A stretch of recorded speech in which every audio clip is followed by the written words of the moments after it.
Muy buenas tardes a todas y a todos. Muy bienvenidos a este nuevo webinar. Eh, Darles la bienvenida y agradecerles el haberse conectado darles el agradecimiento desde el Ministerio de Educación y desde la Unidad de Currículum y Evaluación a este webinar, ¿cierto? Cómo planificar procesos evaluativos desde un enfoque inclusivo, en donde vamos a presentar los últimos materiales que hemos elaborado desde la UCE, el cuadernillo 8 y las orientaciones en el marco de la ley de autismo. Estos materiales ya se encuentran publicados en la página web de Currículum Nacional. Contarles además que en el día de hoy vamos a estar con la participación de Francisca Cabrera, quien es coordinadora nacional de atención a la diversidad de la División de Educación General del Ministerio de Educación, y quien junto a su equipo ha colaborado en la elaboración de estos dos materiales. Así que estamos muy contentos de poder también contar con la participación de Francisca y de esta colaboración conjunta entre la UCE, la Unidad de Currículum y Evaluación, y la División de Educación General desde su equipo de atención a la diversidad. También contarles que este webinar va a quedar grabado, accesible, descargable en el YouTube de la Unidad de Currículum y Evaluación y también en la página de la Unidad de Currículum y Evaluación. Esta grabación completa va a estar disponible en algunos días, y estos dos materiales que vamos a presentar hoy día ya están disponibles en la web de Currículum Nacional, descargables. Entonces, el objetivo de hoy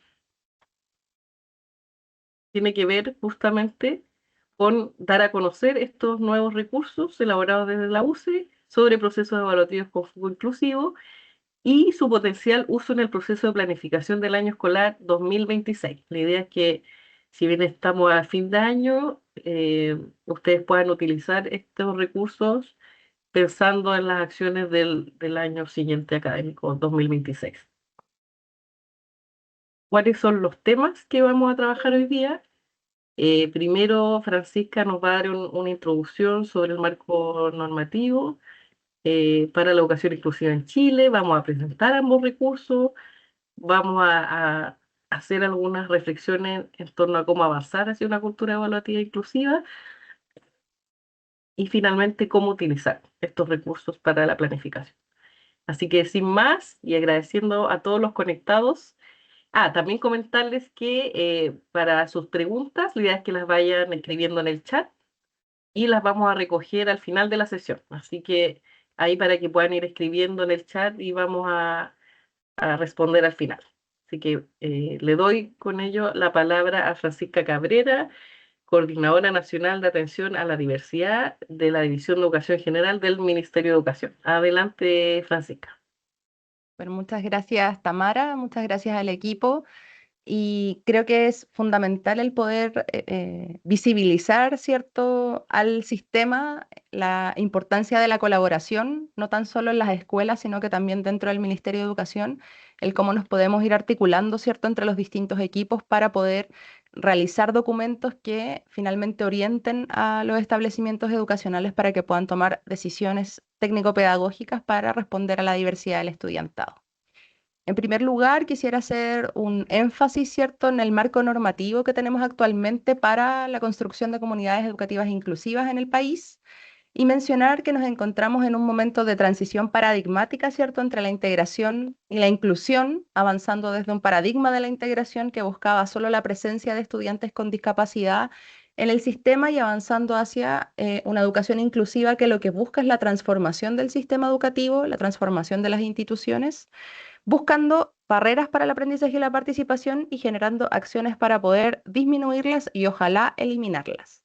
Entender, cierto, que el marco normativo muchas veces en los establecimientos se trata como si fueran unidades o cajitas, también se les llama, cierto, separadas. Desde el Ministerio de Educación estamos también trabajando, al igual que en los establecimientos, cierto, en eliminar esta barrera de desarticulación de los marcos normativos o desarticulación de los temas, y nos hemos ido, cierto, dando cuenta de la importancia de colaborar y la importancia de tener este marco normativo, entendiéndolo como un horizonte, ¿cierto?, hacia el que tenemos que trabajar en conjunto y entendiendo que este marco nos habla del acceso a los establecimientos educacionales, de la participación en la vida escolar, de la permanencia, ¿cierto?, en los establecimientos educacionales, del progreso en las trayectorias educativas y por sobre todo del egreso de los estudiantes para prepararse a la vida adulta y la participación social. Hay también como un elemento base, ¿cierto? Es que esta normativa es bastante extensa y vamos viendo cómo en distintos elementos, ¿cierto? Distintos documentos que salen desde el Ministerio de Educación,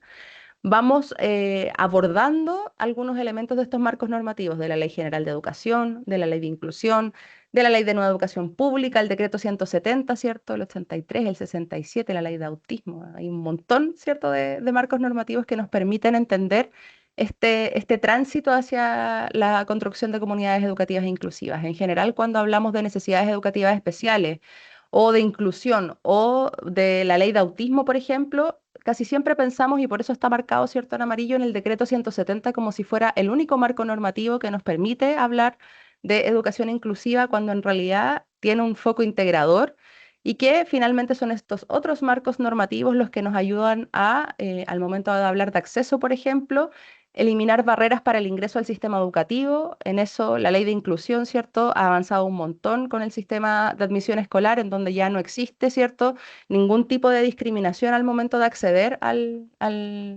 los establecimientos educacionales. Cuando hablamos de participación, entendemos que esto es participar activamente en todas las dimensiones de la vida escolar.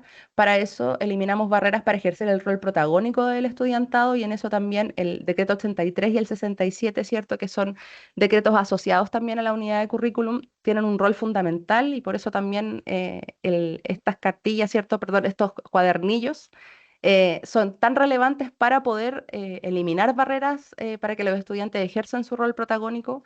Al hablar de permanencia, hablamos de asegurar bienestar, apoyo y acompañamiento para poder eliminar barreras para la deserción, la exclusión o la expulsión de estudiantes en el sistema escolar. Cuando hablamos de progreso, hablamos de aprender en coherencia con los intereses y las potencialidades de los estudiantes, ¿cierto? Entendiendo también cuáles son sus proyectos de vida, preguntándoles a los estudiantes qué es lo que quieren hacer en los distintos niveles o cómo quieren progresar en su trayectoria. Y con eso eliminamos barreras para las restricciones al desarrollo durante toda la trayectoria, entendiendo que históricamente las personas con discapacidad, sobre todo, se les ha dicho para qué son buenos, para qué sirven o hacia dónde tiene que ir su trayectoria educativa. La idea también es fomentar la autonomía para que puedan tomar decisiones en coherencia con sus proyectos de vida y en coherencia con sus intereses. Y con respecto al egreso, ¿cierto? El objetivo es preparar para la vida adulta a esta población y para la participación social, culminando las trayectorias, certificando cada nivel educativo. Para eso tenemos todo este marco normativo y para eso también es importante el poder abordarlo desde un enfoque más macro, entendiendo que cada uno de los marcos normativos va generando dispositivos de gestión en los establecimientos y nos va permitiendo hacer que se articulen para la protección de las trayectorias, ¿cierto? Y sobre todo para la eliminación de barreras para el aprendizaje y la participación. La próxima, por favor. Muchas veces nos pasa, ¿cierto?, que nos solicitan a las distintas áreas del Ministerio de Educación cuál es la receta para trabajar con estos estudiantes, cuál es la receta para, o cuál es la forma en la que se puede responder a la diversidad. Y es importante que mencionemos que la labor del Ministerio de Educación, ¿cierto?, como órgano rector del sistema educativo, define cuáles son los marcos normativos, los lineamientos técnicos y los criterios de implementación pedagógica que se aplican en las escuelas, constituyendo estándares nacionales fiscalizables por la superintendencia y garantizando prácticas coherentes con la educación inclusiva. Por eso también muchas veces hablamos de los dispositivos de gestión que se desprenden de los marcos normativos.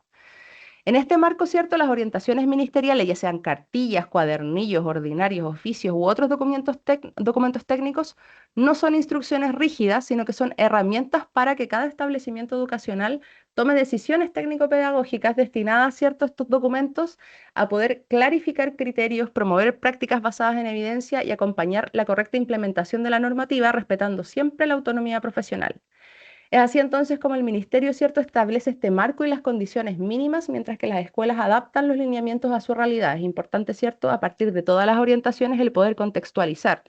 Muchas veces emitimos orientaciones y se toma como, es que tenemos que hacer todo lo que dicen. Primero es importante revisar cada uno de los documentos, visualizar también cuáles son las necesidades de nuestros establecimientos educacionales y el poder incorporar, ¿cierto?, las reflexiones que ahí en las orientaciones se ven reflejadas para poder tomar decisiones que centren siempre la labor del establecimiento en el bienestar y en el aprendizaje de todo el estudiantado. Finalmente, ¿cierto? Estos lineamientos tienen que ser contextualizados en cada establecimiento y son documentos que nos ayudan a fortalecer la autonomía de los establecimientos, siempre pensando en el bienestar de los estudiantes, pero por sobre todo para la toma de decisiones en los establecimientos educacionales, ya sean los equipos directivos, los equipos de aula, ¿cierto? Decisiones que son en distintos niveles dentro del sistema educativo.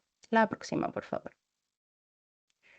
Por último, también mencionarles que el trabajo colaborativo es la base de la educación inclusiva. Por eso también aquí hemos querido, ¿cierto?, visualizar este trabajo en colaboración que hemos hecho desde nivel central para poder dar a conocer que el trabajo colaborativo es lo que nos lleva, ¿cierto?, a la construcción de comunidades educativas inclusivas, porque el avanzar hacia las prácticas pedagógicas inclusivas es algo imposible si lo hace una sola persona en un establecimiento, si lo hace solo un director, si lo hace solo un docente, ¿cierto? Por más buenas intenciones que tengas, es imposible el poder generar un cambio cultural, ¿cierto? Un cambio en las prácticas o una transformación del sistema educativo cuando hay otras personas que no están en la misma sintonía. Por eso el trabajo colaborativo es entendido también desde la Ley de Desarrollo Profesional Docente como un proceso planificado en el que todas las personas participan en la enseñanza de un curso. Por ejemplo, entendemos también ahí equipo de aula como todas las personas que diseñan la enseñanza, ¿cierto? Toman decisiones técnico-pedagógicas para un curso en particular. Esto pueden ser docentes de asignatura, profesionales del programa de integración, asistentes de la educación, equipos directivos. Todos en conjunto toman decisiones para poder responder a las necesidades de cada grupo de estudiantes. Esto implica también planificar, implementar y evaluar estrategias que eliminen barreras para el aprendizaje y la participación, articulando apoyos y diversificando la enseñanza conforme a los principios del Decreto 83 y conforme a la evaluación formativa que es parte, cierto, del Decreto 67. El trabajo en equipo es esencial para la educación inclusiva y hay que asegurar que las decisiones pedagógicas se construyan desde miradas complementarias, siempre cuando colaboramos, siempre cuando trabajamos con otros profesionales, ¿cierto? Con otros integrantes de la comunidad educativa, podemos complementar miradas, complementar saberes, complementar, ¿cierto? Talentos también, garantizando que cada estudiante pueda, ¿cierto? Y reciba las oportunidades y apoyos necesarios para avanzar en su trayectoria educativa. Por eso también es fundamental el poder comprender que las reflexiones para poder generar esta identificación de barreras para el aprendizaje y la participación y el diseño, ¿cierto?, de prácticas pedagógicas que permitan disminuirlas o eliminarlas siempre tiene que ser en colaboración y para eso también es importante destacar, ¿cierto?, que el rol fundamental lo tienen sostenedores y directivos que son quienes deben generar espacios para que la colaboración entre profesionales ocurra dentro de los establecimientos. Con eso doy fin a mi introducción, ¿cierto? Y le doy el pase a Tamara y Alejandro para que continúen la presentación. Muchas gracias. Muchas gracias, Francisca Cabrera, Coordinadora Nacional de Atención a la Diversidad de la División de Educación General del Ministerio de Educación, con quien hemos estado trabajando estos materiales que vamos a presentar el día de hoy. Reforzar una de una de las ideas que plantea Francisca, de que esto implica un cambio en la cultura de los establecimientos. Sabemos desde el Ministerio de Educación que es desafiante, que esto no es una tarea fácil y por eso la importancia, lo que señalaba Francisca, del trabajo colaborativo y recalcar, ¿cierto?, que como bien decía Francisca, aquí lo que hacemos desde el Ministerio en estas instancias, ¿cierto?, es entregar lineamientos, orientaciones, pero eso siempre tiene que ser adaptado, revisado, analizado desde los contextos particulares y los equipos profesionales de los establecimientos. Así que con ello le doy la palabra a Alejandro Pérez. Alejandro es profesional del equipo de evaluación de la unidad de currículum y evaluación. Alejandro es docente, tiene mucha experiencia en el sistema escolar como jefe de UTP, docente, curriculista, conoce ahí los distintos, ha trabajado con los distintos niveles educativos y asignaturas y es parte del equipo que ha liderado la construcción de estos materiales de evaluación formativa y en especial, ¿cierto?, estos dos materiales que vamos a presentar el día de hoy. Así que Alejandro, te doy la palabra. Gracias, Tamara. Buenas tardes a todos quienes nos acompañan. Para nosotros es muy importante poder tener esta instancia y más ahora a final de año cuando ya estamos a puertas de un proceso de organización y de planificación del año escolar 2026 en una temática que es atingente, que es pertinente y que es necesaria en las comunidades escolares, como es la evaluación formativa también con foco inclusivo.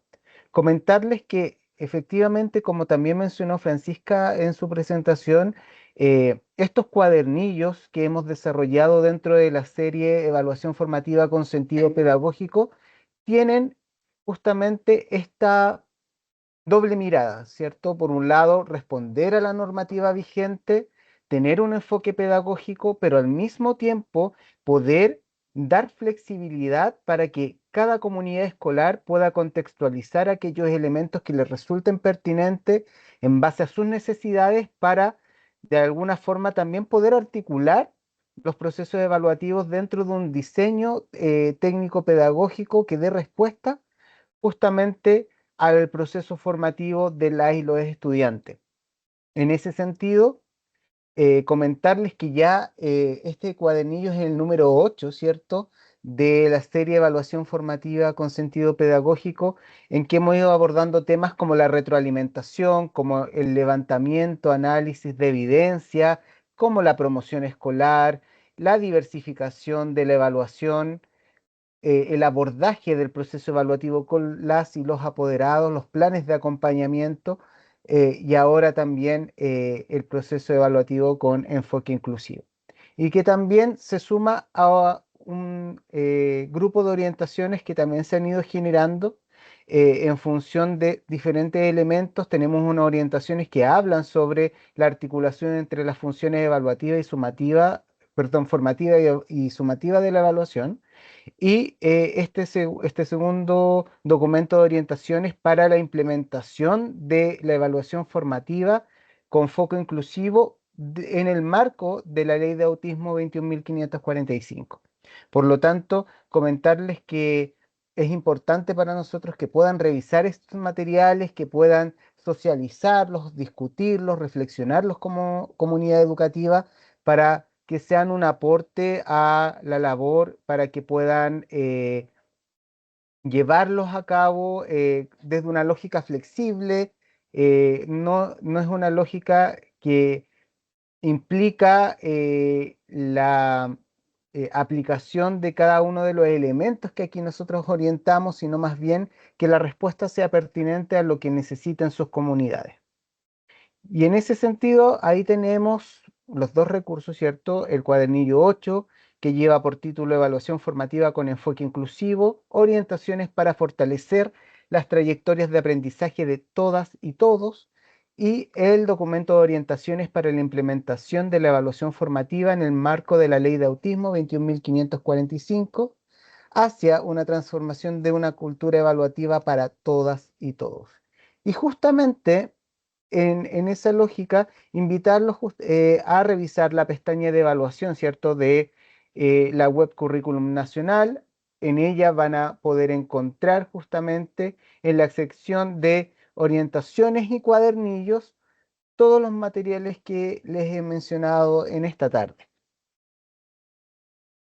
Bueno, en cuanto a estructura, el cuadernillo 8, como parte de la serie de evaluación formativa con sentido pedagógico, mantiene una estructura que permite, por ejemplo, en este caso, posicionar, ¿cierto?, la cultura evaluativa desde el enfoque inclusivo, entregando el sustento normativo que va a permitir efectivamente llevar a cabo la reflexión y la implementación de procesos evaluativos inclusivos dentro del marco justamente normativo vigente, haciendo énfasis, como también mencionaba Francisca, dentro de este robusto, ¿cierto?, marco normativo en el decreto 67 y su relación, por ejemplo, con la ley de autismo, con el decreto 83 y con el decreto 170 en específico.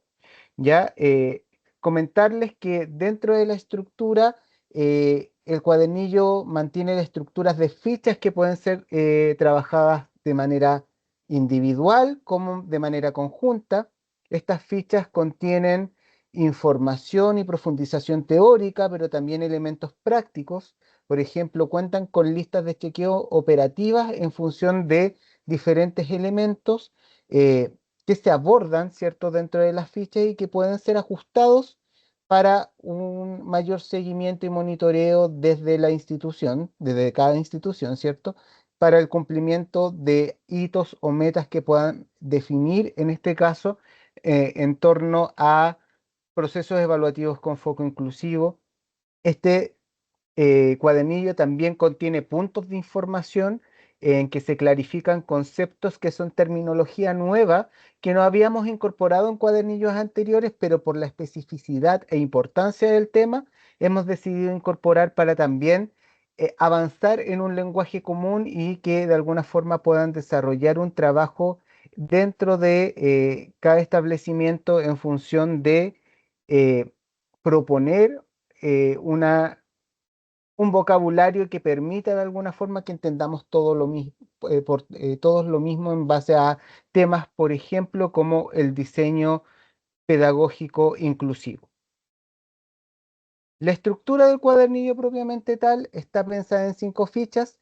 La primera ficha es del sustento normativo, la segunda aborda mitos sobre evaluación con foco inclusivo y la ficha 3, 4 y 5 en relación al proceso de evaluación desde su diseño, pasando por su implementación, hasta la toma de decisiones a partir de los procesos evaluativos inclusivos. Y por su parte, el documento de orientaciones está dividido en 3 partes que resultan estructurales. La primera parte son orientaciones desde las fases del proceso evaluativo, diseño, ¿cierto? Implementación y toma de decisiones. La segunda parte tiene justamente orientaciones enfocadas en los diferentes componentes de la evaluación formativa que han sido trabajadas en cuadernillos anteriores, como el levantamiento y análisis de evidencia, la diversificación, la retroalimentación, la toma de decisiones y el proceso de promoción escolar.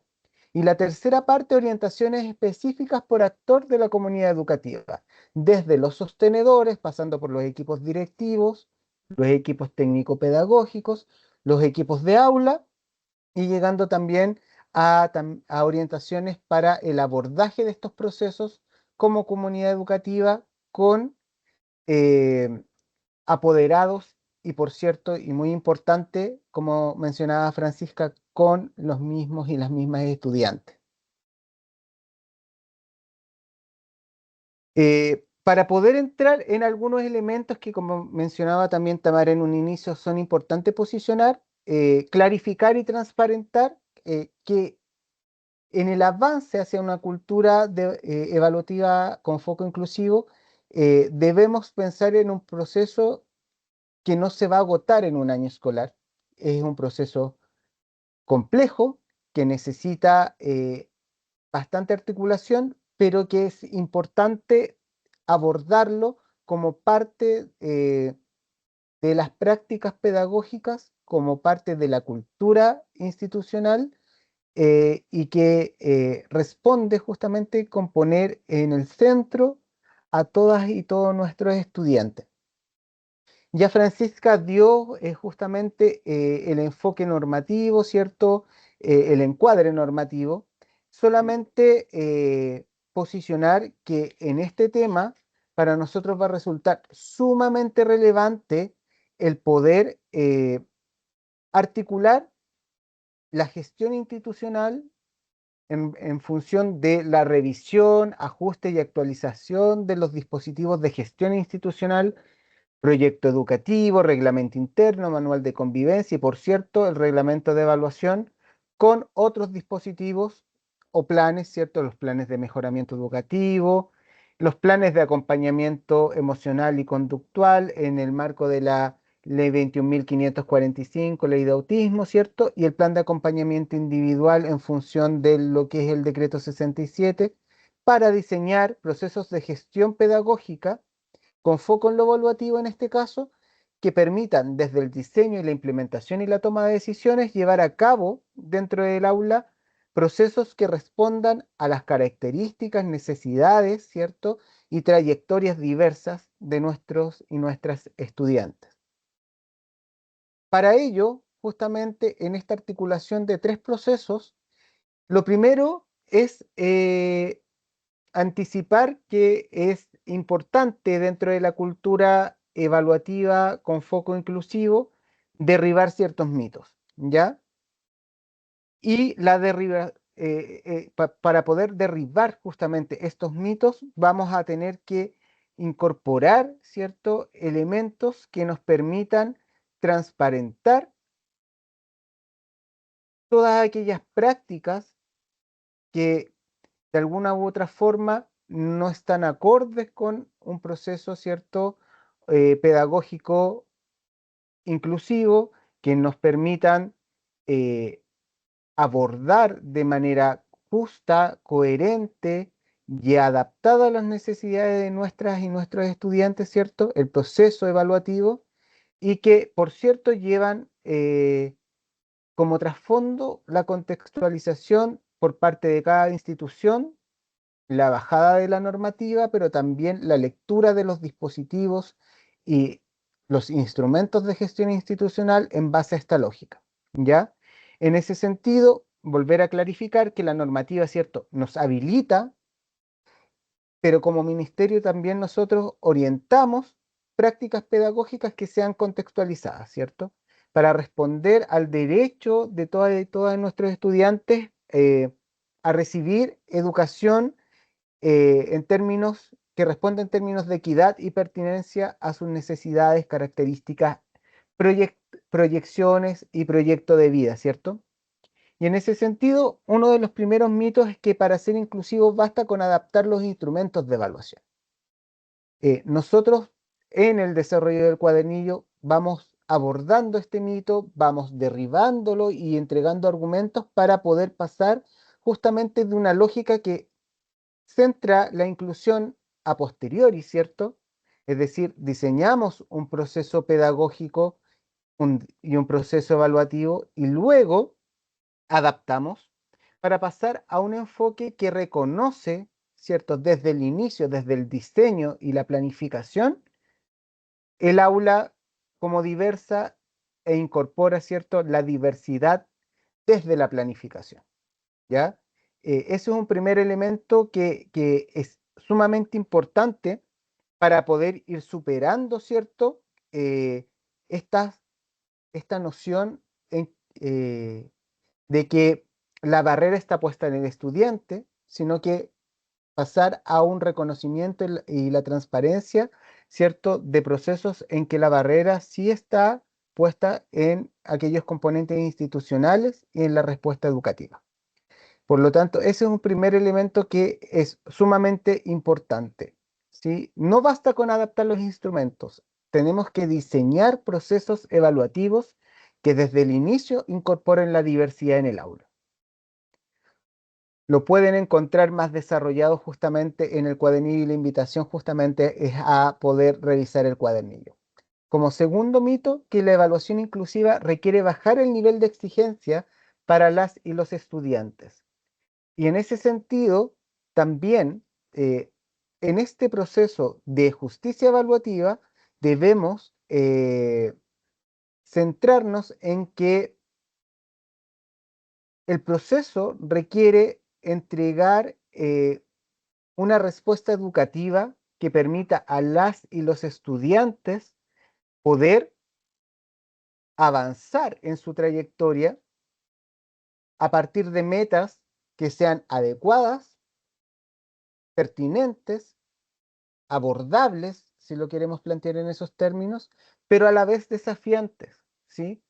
Por lo tanto, no es bajar el nivel, sino generar una respuesta educativa pertinente a las características, intereses y necesidades de aquella o aquel estudiante para el cual estamos diseñando el proceso. En tercer lugar, la evaluación inclusiva centrada exclusivamente en los estudiantes con necesidades educativas y que requieren adecuaciones curriculares, ¿sí? Pensamos que la adecuación curricular también es el último paso. Primero partimos contextualizando, diversificando, para poder dar una respuesta amplia, colaborativa, participativa, en base a las necesidades de nuestras y nuestros estudiantes, y luego pensar en aquellos aspectos específicos en los que es necesario adecuar.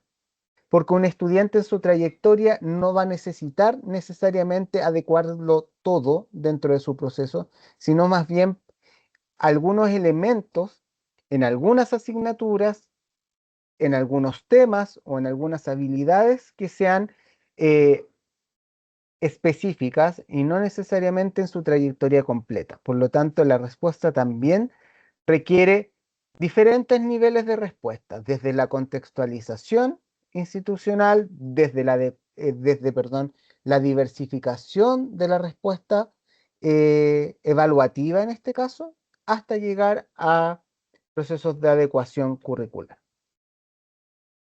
Y en cuarto lugar, las recomendaciones del especialista externo como eh, un elemento a aplicar sin mayor reflexión pedagógica. En este sentido, las recomendaciones de especialistas externos deben ser revisadas, deben ser discutidas, sí, reflexionadas con juicio pedagógico. Es decir, son eh, medidas, recomendaciones que deben tener para su aplicabilidad, ¿cierto? Este trasfondo pedagógico y deben ser analizadas en su pertinencia por los equipos de gestión técnico-pedagógica y, por cierto, por los equipos docentes. Y en ese sentido, la mejor forma, por ejemplo, de trabajar estos mitos que son comunes viene dada justamente por la actualización de los instrumentos de gestión, ¿sí? Entre ellos el reglamento de evaluación, que es lo que nos convoca también esta tarde, ¿cierto? Pero revisar todos aquellos instrumentos de gestión que permiten tributar a procesos, ¿cierto? Pedagógicos, que permitan respuestas educativas integrales y permitan un diseño pedagógico inclusivo. Y en ese sentido, cuando hablamos de diseño pedagógico inclusivo, hablamos ciertamente de, primero, ir reconociendo, ¿cierto?, la neurodiversidad dentro de las prácticas de aula, eh, realizando ajustes razonables, accesibles universalmente, reconociendo la multiculturalidad, también apuntando a elementos que tienen que ver con la diversidad, por ejemplo, sexogenérica, incluso las altas capacidades, ¿cierto? Que siempre las olvidamos dentro de la diversidad de aula, pero que es importante relevarla. Y ahí también la importancia de la transparencia del proceso evaluativo, ¿cierto? Poner en la mesa todos aquellos elementos que están presentes en el aula, todos aquellos elementos que no son estrictamente pedagógicos, pero que influyen en los procesos de aula para poder dar respuestas, ¿sí? No solamente desde la diversidad funcional y de la discapacidad, sino desde respuestas educativas que ya son pensadas dentro de un contexto en el que la diversidad del aula es reconocida y es vista como enriquecimiento y no como barrera, ¿ya? En ese sentido, la normativa nos da el sustento para el diseño pedagógico inclusivo. Sí, la planificación de la evaluación es el punto de partida para anticiparnos desde el diseño de los procesos evaluativos a todos aquellos elementos que nos permitan abordar el proceso evaluativo de manera inclusiva, ¿sí? Pensar la diversificación como el elemento fundamental que nos va a permitir ampliar las formas de demostrar el aprendizaje y por ende está muy relacionado con la recolección de evidencia significativa durante el proceso.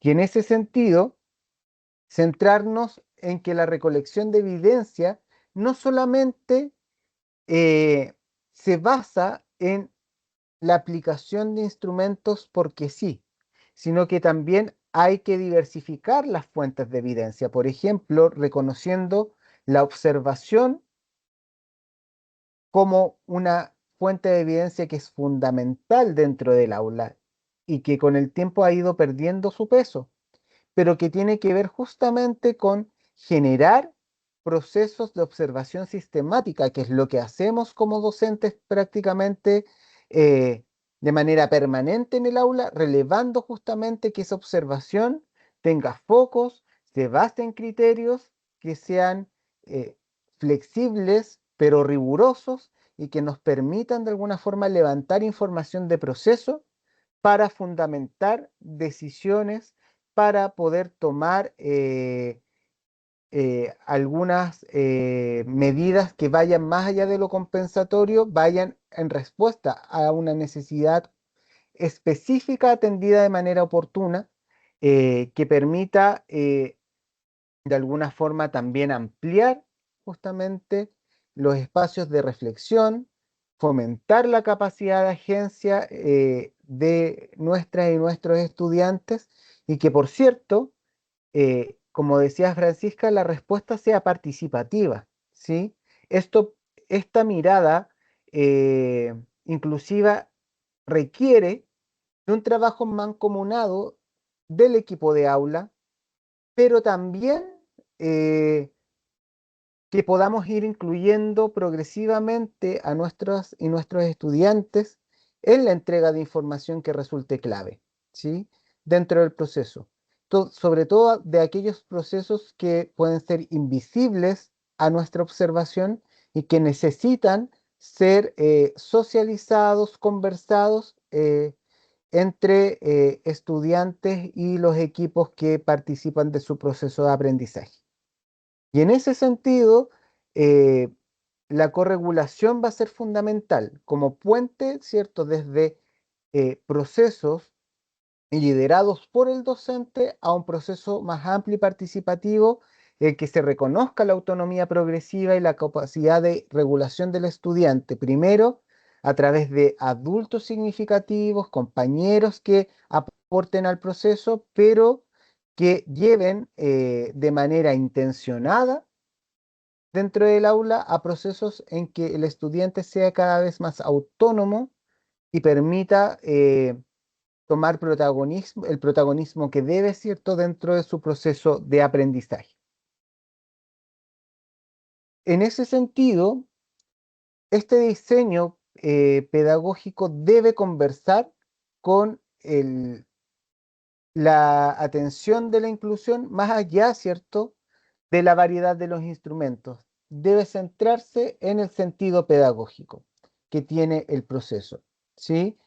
En ese sentido, debemos ir garantizando, por ejemplo, que dentro de la institución existan procesos de análisis de evidencia participativos, ojalá y contextualizados, que permita entregar retroalimentación sistemática con focos específicos, que la retroalimentación sea comprensible para las y los estudiantes y por ende, por ejemplo, ampliar eh, las formas de comunicación de los elementos o focos de retroalimentación que permitan no estar centrados, ¿cierto?, en la carencia, sino más bien en la oportunidad de mejora y en ese sentido que el proceso en sí permita eh, poder ir concretando pasos o decisiones evaluativas con este enfoque inclusivo en el aula, ¿sí? Desde una mirada integral del estudiante, no solamente académica,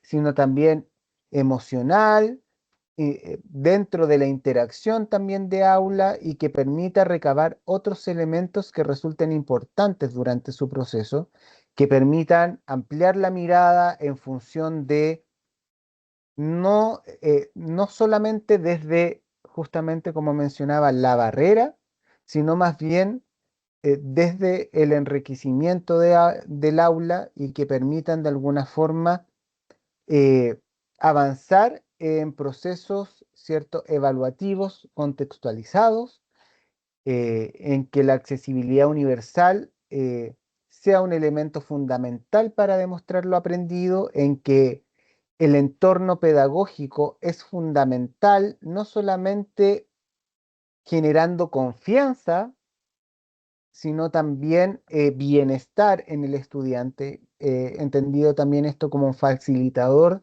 del aprendizaje. Y para ello es fundamental, ¿cierto?, contar con criterios claros, adaptables,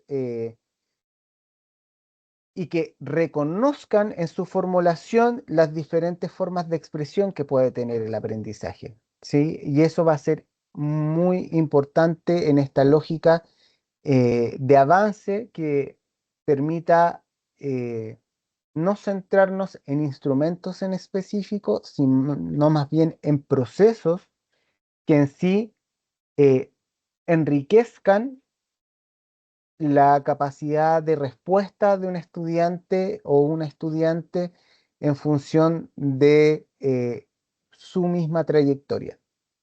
Y para ello, el proceso de evaluación, entendido como un proceso transparente, ¿cierto? Un proceso colectivo, colaborativo y también deliberativo en función no solamente de el diseño, la planificación y la implementación, sino también desde el análisis del proceso evaluativo para ver justamente la pertinencia, para poder avanzar justamente en los ajustes necesarios que permitan desde la justicia evaluativa actuar con claridad, con equidad, con pertinencia a la hora de evaluar los aprendizajes y que permita, por cierto, eh, concretizar en el proceso de implementación ajustes pedagógicos oportunos y que estén sustentados en evidencia. En este sentido, recalcar en que, no sé, centrarnos en el instrumento solamente, ¿cierto? En que demos más tiempo en los instrumentos, en que quitemos alternativas, en que de alguna forma reduzcamos objetivos, no necesariamente, ¿cierto? Es la respuesta más oportuna, sino más bien partir en la lógica inversa, no pensando en lo que el estudiante no puede hacer, sino en lo que es capaz de hacer y a partir de lo que es capaz de hacer, poder generar los vínculos que permitan acortar brechas, abordar metas y que permitan de alguna forma responder justamente a sus necesidades desde una lógica que lo incorpora de manera activa y no que es un simple espectador, ¿cierto?, de un proceso que se está adaptando, entre comillas, a lo que puede o no puede hacer en relación al juicio externo, ¿cierto? Y en ese sentido, la toma de decisiones pedagógicas debe pensarse como un proceso permanente, un proceso que parte desde el diseño y termina justamente en en la decisión de promoción escolar, en que el uso de la evidencia es fundamental dentro del proceso y ojalá que estas evidencias sean suficientes, sean variadas, que respondan a diferentes momentos, fuentes y que el análisis sea colaborativo en función de procesos que resulten eh, trascendentales o que impliquen hitos dentro de la trayectoria de aprendizaje de una o un estudiante. Y en ese sentido, es necesario contar con espacios de participación en que esta evidencia sea transparentada, sea puesta sobre la mesa respecto de los procesos evaluativos que permitan en ese sentido la toma de decisiones desde elementos de flexibilidad y ajuste que resulten necesarios, adecuados o pertinentes, que permita proveer acompañamiento oportuno para fortalecer y resguardar las trayectorias y que permita, y este es un punto que puede resultar crítico, ¿cierto? Que puede ser un punto que quizás en esta altura del año puede ser un punto incluso problemático para las comunidades educativas. ¿Cómo el proceso de promoción de los estudiantes que de alguna forma necesitan, ¿cierto?, mayores adecuaciones o que necesitan mayores apoyos, sea un proceso que sea transparente, ¿cierto?, que sea pertinente, contextualizado y que sea en base a juicios pedagógicos basados en la evidencia que recolectamos, ¿sí? Independiente, ¿cierto?, de si el estudiante tiene o no ajustes o adaptaciones, es importante que la evidencia demuestre, ¿cierto?, cómo ese estudiante ha avanzado en sus metas, ha avanzado en su trayectoria en función de las metas, ¿cierto?, que como institución con esos estudiantes nos planteamos, ¿cierto?, que fueron transparentadas, que fueron abordadas, comunicadas a la comunidad, comunicadas al apoderado y que fueron durante un año escolar, ¿cierto?, monitoreadas, acompañadas y en que hubo un sistema de comunicación, ¿cierto?, fluido con el apoderado en cuanto a avances, en cuanto a también elementos que era necesario reforzar o apoyar dentro de la trayectoria de aquel estudiante durante su proceso formativo. Y en ese sentido, para poder también aportar, nosotros desde el ámbito evaluativo abordamos también 4 conceptos que pueden resultar importantes de abordar en el proceso evaluativo. Uno es el de ajuste razonable, ¿cierto? Que son todas aquellas adaptaciones necesarias tanto de los entornos físicos, sociales, comunicacionales, incluso desde el currículum y la evaluación para eliminar barreras y garantizar el acceso, la participación y el aprendizaje, ¿sí? Son ajustes individuales que ojalá, ¿cierto?, no solamente se aborden desde la modificación de los objetivos curriculares, incluyen formatos accesibles, son dinámicos en ese sentido porque, como mencionaba, los ajustes no son a veces en todas las asignaturas, no son durante todo el año escolar, no se agotan a fórmulas preestructuradas, sino más bien son aquellos apoyos que en un momento en específico necesita un estudiante para avanzar, ¿cierto?, en su trayectoria. Por cierto, hay casos en que estos ajustes van a ser más o menos permanentes dependiendo, ¿cierto?, de las características y necesidades formativas del estudiante.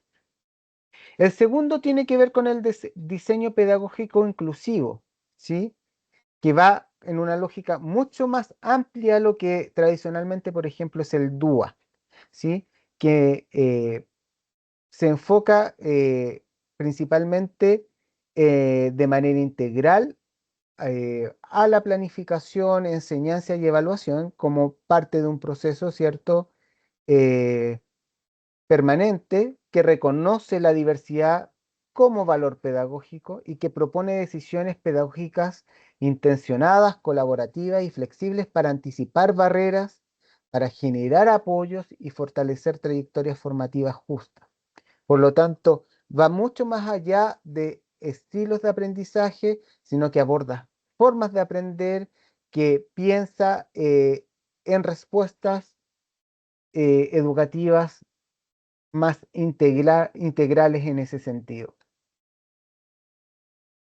Por otra parte, y es un elemento que estaba en la base de la comunicación, eh, dentro de los elementos principales que nosotros hemos ido abordando, ¿cierto?, está la forma de comprender la comunicación, ¿cierto?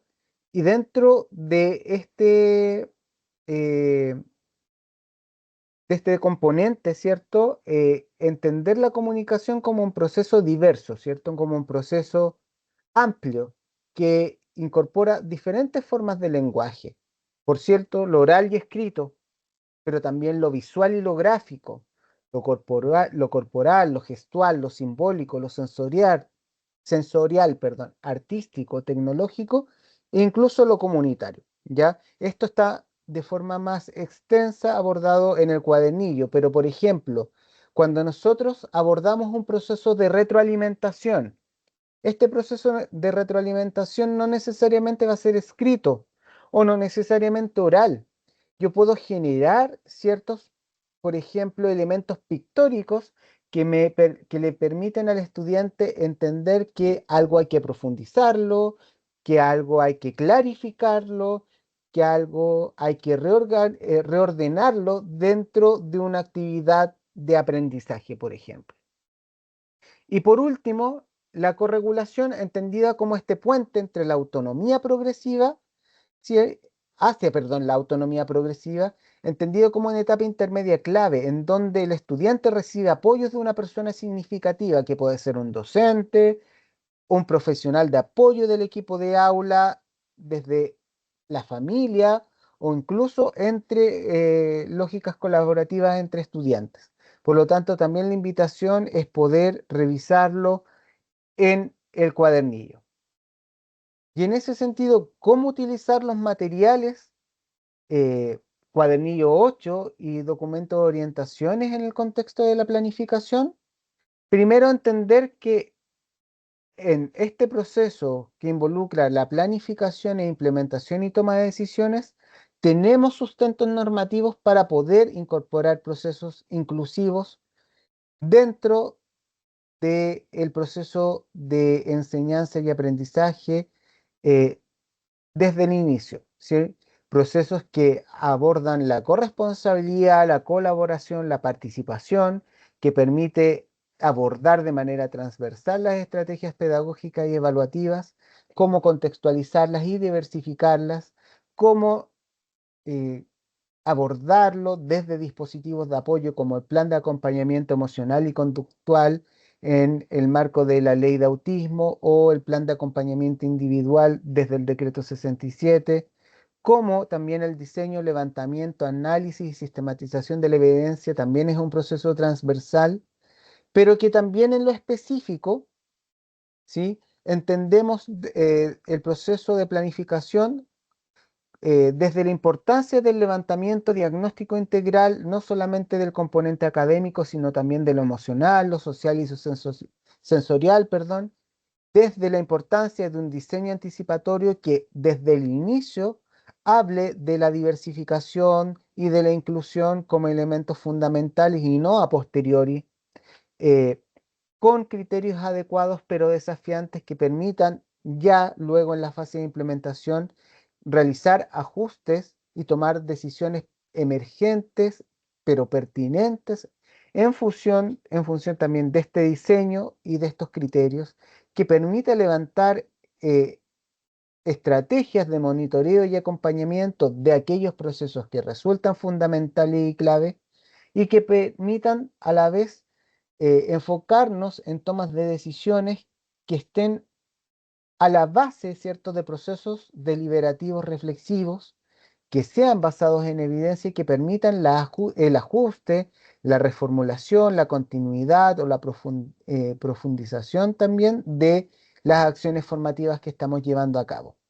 Todo aquello, ¿cierto? También dentro de lo transversal, apuntando siempre a la comunicación, a, por ejemplo, la retroalimentación como un proceso, ojalá hablar de ciclos de retroalimentación que sean claros, oportunos y significativos para el estudiante, porque ahí están los elementos que le permiten mejorar. Aquí, y es claro, es clave, no se agota la inclusión, ¿cierto? O el enfoque inclusivo en la evaluación con incorporar desde lo administrativo y lo normativo elementos en nuestros instrumentos de gestión. Es necesario movilizar información, movilizar dispositivos que permitan abordar el aprendizaje del estudiante y por el estudiante en función, por ejemplo, a procesos tan claves como la retroalimentación. Y en ese sentido, primero, partir de la lógica que me permite vislumbrar qué es lo que necesito actualizar respecto a mis instrumentos de gestión, ¿cierto? Segundo, cómo diseñar procesos evaluativos desde mi institución que incorporen desde la planificación este enfoque inclusivo. ¿Qué necesita mi institución para poder hablar de una planificación con enfoque inclusivo? ¿Cómo generar instancias de participación y colaboración entre los equipos que forman parte de la respuesta, ¿cierto? educativa a las y los estudiantes con foco, ¿cierto?, en las prácticas de aula. ¿Cómo garantizamos también accesibilidad y los ajustes razonables en función de lo que hemos mencionado, no solamente en tiempos y formatos, sino también en cuanto a los entornos, ¿cierto? Sin necesariamente pensar de inmediato en la modificación de objetivos curriculares, ¿sí? ¿Cómo pensamos estos ajustes en lógica dinámica? ¿Cómo de alguna forma abordamos no solamente la diversidad funcional, sino también todos aquellos aspectos culturales y lingüísticos para que no sean una barrera para la evaluación? Por ejemplo, cuando estamos hablando con estudiantes en que el idioma, ¿cierto? eh, Materno, ¿cierto? No es el español, ¿sí? Y por ejemplo, hay diagnósticos que hablan de dificultades específicas del lenguaje. Tenemos que de alguna forma entender eh, y ampliar la respuesta para que el estudiante pueda de alguna forma, más allá de un diagnóstico, responder a los procesos de aula, ¿sí? Y pensar bien qué elementos son los que están sustentando el que el estudiante no pueda responder, en este caso en español, porque no es su idioma, ¿cierto?, materno, a eh, el proceso evaluativo, por ejemplo. ¿Cómo utilizamos la evidencia para la toma de decisiones? Desde lo que yo observo como docente, lo que yo he logrado pesquisar en entrevistas con estudiantes, con apoderados, lo que el estudiante es capaz de hacer en el aula, más allá de los instrumentos formales, desde la autoevaluación o preguntas que apunten a aspectos de la autoevaluación. ¿Cómo analizo ese progreso individual, pero también la dinámica y la interacción grupal de ese estudiante para poder enriquecer el proceso? No centrado solamente en la calificación, sino en el proceso como fuente de información y como elemento fundamental o como componente fundamental dentro del proceso. ¿Y cómo fortalecemos la retroalimentación como herramienta inclusiva, que es lo que estaba mencionando en las diapos anteriores? Y también desde el documento de orientaciones, cómo este documento de orientaciones puede, desde un uso transversal, dar espacio para capacitaciones internas sobre evaluación inclusiva, cómo diseño dispositivos de planificación, implementación y toma de decisiones institucionales, cómo genero protocolos para poder dar justamente espacio a, a todo aquello que la ley 21.545 me está requiriendo. Y en este sentido, no agotar estas orientaciones solamente en el caso de los estudiantes autistas o personas que están bajo el espectro, ¿cierto? Sino en todos aquellos casos en que estos elementos y orientaciones me resulten pertinentes en función de las características y necesidades de la y los estudiantes, ¿cierto? Eh, Como también dentro del espacio de los sostenedores puedo ir definiendo lineamientos para el establecimiento, voy asignando recursos y voy monitoreando prácticas evaluativas y promoviendo la formación continua de los equipos directivos y docentes.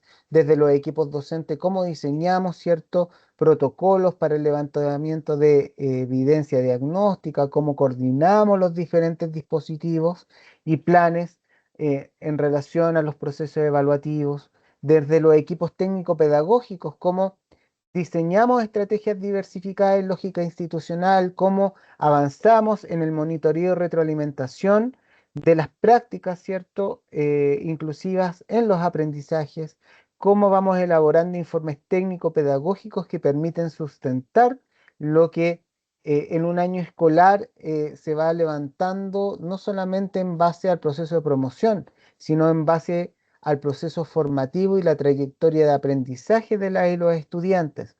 Y en cuanto a los equipos de aula, cómo aplicamos todo aquello que ha sido lineamiento institucional, cómo planificamos en lógica, cierto, inclusiva, ¿cierto? Incluyendo no solamente instrumentos, sino también, como mencionaba, enfocándonos más bien desde las estrategias, cómo utilizamos la retroalimentación como una herramienta fundamental para poder comunicar a nuestros estudiantes las oportunidades que tienen para mejorar y los caminos que deben seguir.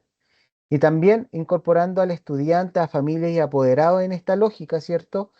Para poder aportar información que no es visible para los equipos de aula, los equipos pedagógicos o directivos, ¿cierto? Como entregan también desde su mirada, ¿cierto? Desde su visión, información relevante, por ejemplo, para el proceso de promoción escolar, o cómo también van ejerciendo su derecho a la retroalimentación comprensible y oportuna que está en base a la normativa vigente en el decreto 67, ¿cierto? Y en ese sentido es importante que eh, la incorporación, ¿cierto?, de los actores que forman parte de la comunidad escolar esté en una lógica articulada y que responda y ponga en el centro las necesidades formativas y el derecho de la de los estudiantes a recibir respuestas educativas que sean pertinentes a su proceso. Le devuelvo la palabra a Tamara para ir cerrando justamente la instancia del webinar. Gracias, Alejandro. Ahí había una pregunta de Natalie muy relevante que nos orienta a los equipos directivos para que realmente consideren lo que ustedes señalan. Hay equipos que no consideran a las coordinadoras PIE ni siquiera en el PME, nada, apartadas a cargo solo del PIE. Bueno, justamente, Natalie, muy relevante lo que tú señalas ahí en el chat. Desde las orientaciones que se entregan aquí desde el ministerio y justamente estos materiales lo que hacen es hacer énfasis en lo que tú mencionas, es decir, aquí y lo mencionaba también Francisca, ¿cierto? Como coordinadora del equipo de atención a la diversidad, que aquí justamente para avanzar en práctica inclusiva es un trabajo colaborativo y por lo tanto, y no tiene que ver solo con el equipo PIE, no tiene que ver solo con los estudiantes identificados con necesidades educativas especiales, tiene que ver con un cambio cultural y ahí es fundamental que justamente los equipos directivos consideren a los y las profesionales de los equipos PIE, también esta idea de equipo de aula, ¿cierto? Que mencionaba Francisca, muy relevante, entendiendo que quienes abordan el proceso educativo no son solo los docentes de asignatura, sino que el conjunto de docentes que interactúan con esos estudiantes y también el equipo PIE. Esto sin duda que sabemos que en nuestra cultura escolar es algo que no necesariamente se está practicando, pero es posible y este material es un aporte para dar esa señal a los equipos directivos, pero sin duda hay que seguir avanzando en aquello. Le doy la palabra a Francisca. Muchas gracias. Para complementar también lo que decía Tamara, es importante destacar cuáles son los distintos niveles que tiene el Ministerio de Educación para poder acompañar a los establecimientos educacionales. Es muy importante, ¿cierto?, mencionar que las orientaciones en general tienen una bajada a las secretarías ministeriales, a los departamentos provinciales, que son específicamente los departamentos provinciales vía sus supervisores, ¿cierto?, los que realizan acompañamiento en los establecimientos educacionales. También en algunas regiones hay redes de educación especial, redes de programas de integración que permiten también que puedan ir articulándose, ¿cierto?, y puedan ir levantando estas alertas en los establecimientos en donde todavía quizás no sucede que las coordinadoras del programa de integración sean parte de los equipos de gestión, ¿cierto? Hay un elemento importante también que clarificar y que por eso también lo mencioné en un principio de la presentación, que el Ministerio de Educación como órgano rector, ¿cierto?, emite orientaciones y otros documentos que finalmente, al ser órgano rector,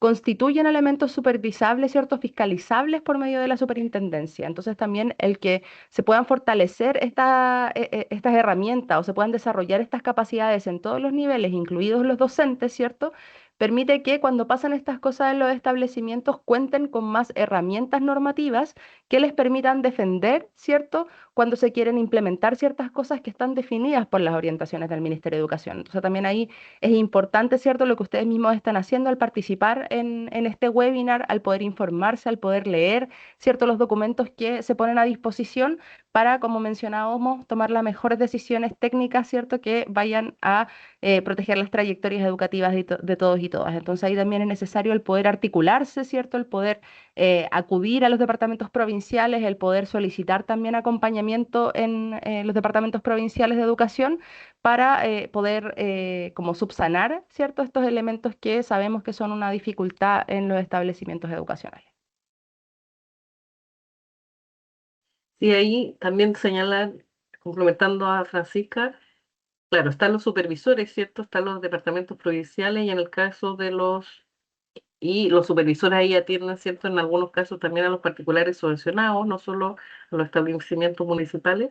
Y también desde los servicios locales de educación están las unidades técnico-pedagógicas con los cuales nosotros también trabajamos para dar cuenta de estos materiales y ahí también ese es un lugar para también levantar estas alertas, solicitar el acompañamiento adecuado en línea de ir en cumplimiento de la normativa y seguimiento de estas orientaciones.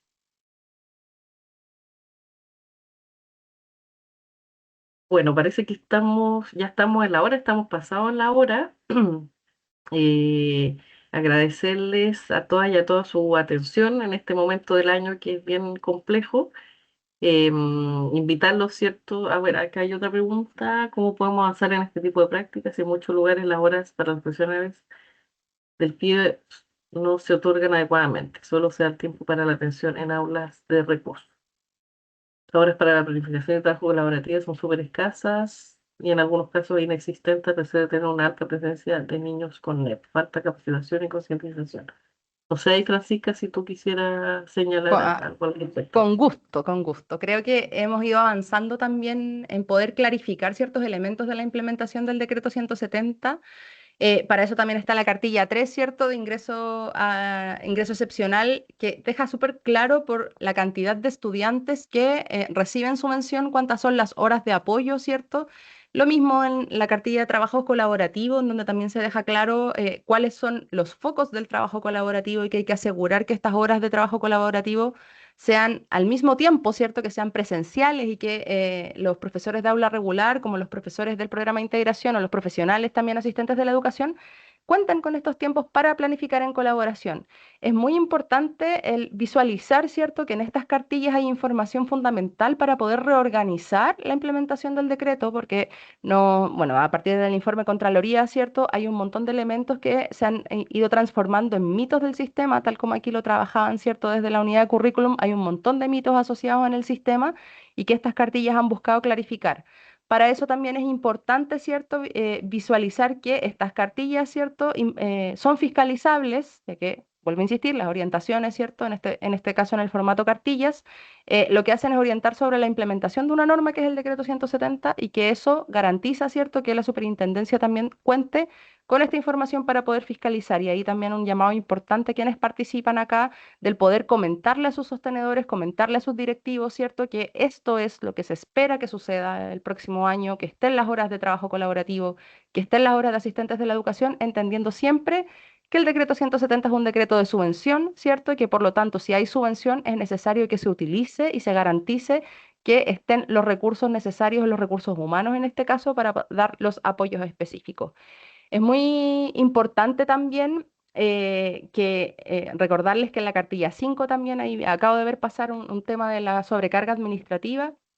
En la cartilla 5 hicimos un resumen importantísimo de cuáles son los documentos que se deben realizar para el respaldo documental que es fiscalizable, cada cuánto se realizan, porque también hemos recibido, ¿cierto?, después de esa cartilla, un montón de preguntas en donde lo que quieren también algunos establecimientos es hacer más documentación para algunos procesos que consideran que necesitan más resguardo documental.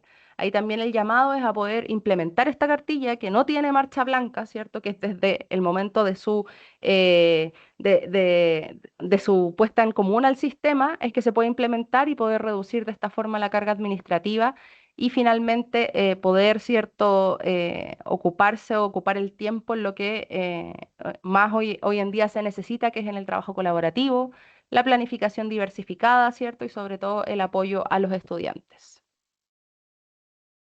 Gracias, Francisca. Y Alejandro puso el link, ¿cierto? Donde pueden acceder a las cartillas que mencionaba Francisca. Comentarles, bueno, agradecerle a todos los que se han conectado el día de hoy, a nombre, ¿cierto?, del Ministerio de Educación, de la Unidad de Currículum y Evaluación, y en colaboración, ¿cierto?, con el equipo de atención a la diversidad de la División de Educación General. Invitarlos también al próximo webinar, que será el martes 9 de diciembre, luego del feriado, donde presentaremos, en el caso de la Unidad de Currículum y Evaluación, el cuadernillo 7, que es cómo fortalecer la evaluación formativa en la formación diferenciada técnico-profesional. Así que ese es un material que ya está subido en la web y que el día martes a la misma hora, a las 15:30, vamos a estar presentando. Así que muchas gracias. Ahí María Olga acaba de poner el link de inscripción al webinar del día martes, que el cual también está disponible en la página web de Currículum Nacional. Así que agradecerle su atención y desearles todo el éxito, ¿cierto? Sabiendo que es muy desafiante el fin de año y con mucho trabajo, todo el ánimo y la fuerza ahí para el término del año escolar. Así que muchas gracias y buena tarde a todas y a todos.